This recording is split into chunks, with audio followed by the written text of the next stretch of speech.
Yo, I'm gonna give you a tour of my studio. I probably dumped $59,000 into this place, but people have been asking me about it, so let's hammer around. And this is gonna be a little in depth. So, I mean, I can make it. I could do a 1-minute tour, a 5-minute tour. I could do an hour-long tour and get all in deep into the technology of what everything does and what it means. But I think I'm gonna keep this one short. So. This was an old drafty garage. Literally, you can't even imagine. It was just wood with wood beams. None of this existed. The floor was a nasty old concrete floor from like 1960 with cracks in it and oil all over the place. I mean, it was just looked like a drafty old barn. So what I dumped, gosh, $13,000, and I paid like insulation guys come to do all the insulation, then drywall with mudding and taping and sanding, and then an epoxy guy to do all the floors, and then a brand new closed back steel insulated garage door with a brand new electronic door, belt driven. I mean, then I paid a trim guy to come with pine and do all brand new baseboards and rip out and redo all around all the windows, and then we wired up the electricity. And then once all that was done, then painting, staining all of these original wood beams. This took weeks, thousands more dollars, right? It was discouraging to say, but exciting, right? And then we're gonna upgrade the electrical and get a mini split system, because this is old electrical. It's gonna be another $8,000 because we got to dig a trench back to the house and upgrade everything. So it was freezing in here because in the winter time. So I got this, this is actually foam, like a workout pads, like they click together. And they got ones that look like wood floors. Flip this around, I'm sorry. These wood floors. It's really just foam, see? But it looks cool. So this is helping to insulate the floor, because the floor is, cement and epoxy to make it, insulated. Same with this, the garage door. We went and put another layer of insulation on top of the steel door to make it more insulated. And then I went around for days putting little tiny strips of weather stripping and caulk and glue. We're caulking all underneath there.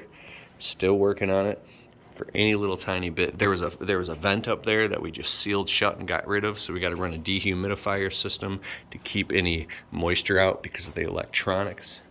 So that's kind of like the construction side of it. We got Cobalt Cabinets with, it's gonna reach a meticulous level of organization by the time I'm done. Every single thing you could possibly need to run a studio, cables and wires, HDMI, audio, visual, microphones. Not even gonna go into it. This board right here, it lights up with LEDs, so you write with a neon dry erase marker and it lights up. You put the camera behind it and it looks like you're writing in the middle of invincible osmosis. This here, I have a brand deal sponsorship with like Lowe's, so I get all types of free stuff, and I have a deal with Milwaukee and they send me stuff too, and it's like pretty cool. This Dewalt Heater, well, it's I think it's kerosene. Anyway, I'll run it in the garage for like 10 minutes and not breathe the stuff, but it'll warm it up in here quickly.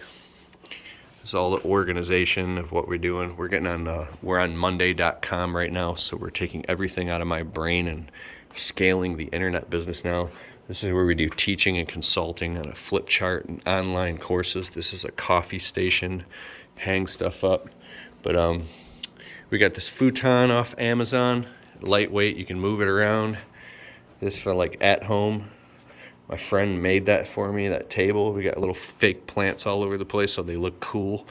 It used to, so they look cool in videos. It used to be super, super echo. So much to the point where it sounded horrible on video that I spent $1,000 putting all of this stuff all over the ceiling. Sound diffusion panels and materials and acoustic foam over, and I got to put more up there too because it's still echoing. Right here we got this like $4,000 sound booth. My friend sold it to me for $800. Give me your head in here. No echo, it's totally dry. can do voiceovers in here, broadcast stuff. I'll be using that to record my next audiobook for audible.com. We got these sound diffusion panels. They look cool all over the place. I like to play music and sing and play guitar, so I do it in here. And then, oh yeah, over here is the actual studio stuff. So we got one main extension cord coming in. This is, I could do a whole video on this, and I'm going to. All this is all tucked up underneath here, and these cages and cables, and we got power strips, and I mean, I used to do audio engineering and produce music. I produced 6 albums, so I know a ton about EQ, compression, harmonics, vocal processing, mastering, sound effects. So we got preamps, we got these hide all the wires. I just got this installed, we're working on this.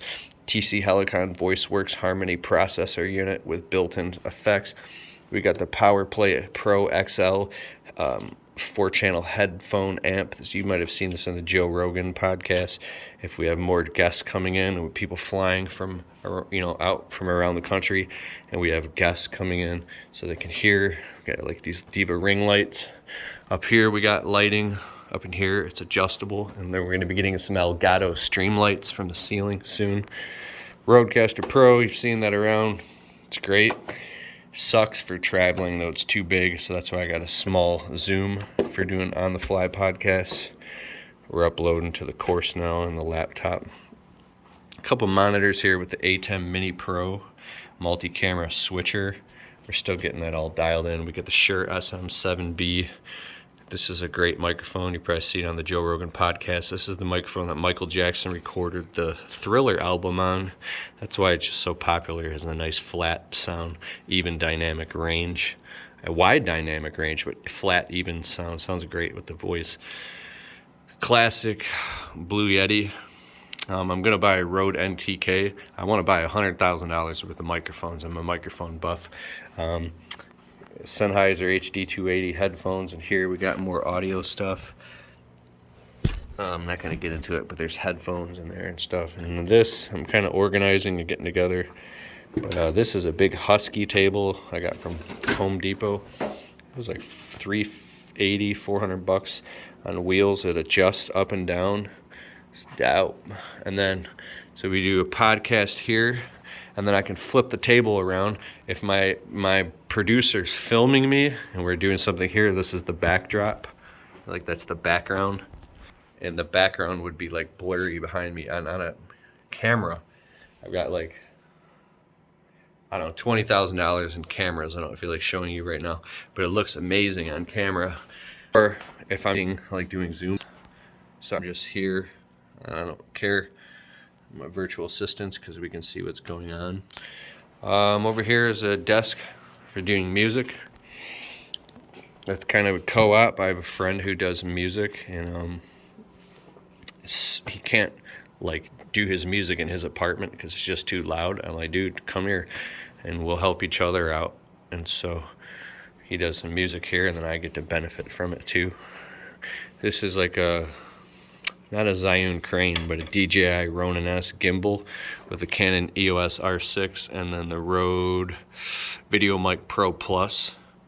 This thing is incredible, the quality now. And I only like to use L series Canon lenses. They're really expensive, but they look very, very good. They're just worth the extra money if you can afford it. And they're also quiet for video.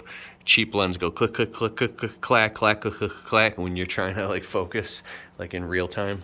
But that's like the short version. All right. There's so much I could talk about right now. I'm literally going to have a 5,000 square foot studio. We're going to buy a dope ass house on property with a monster pole barn, and I'm going to drop like $10,000 just insulating it. I'm going to drop $100,000 on this studio, and it's going to be epic. People are going to fly in from all over the country just to be on my podcast. I'm going to have like cameras with cranes and shit from the ceiling. It's going to look like you're walking into a TV network. This is all going to happen. hands down. So anyway.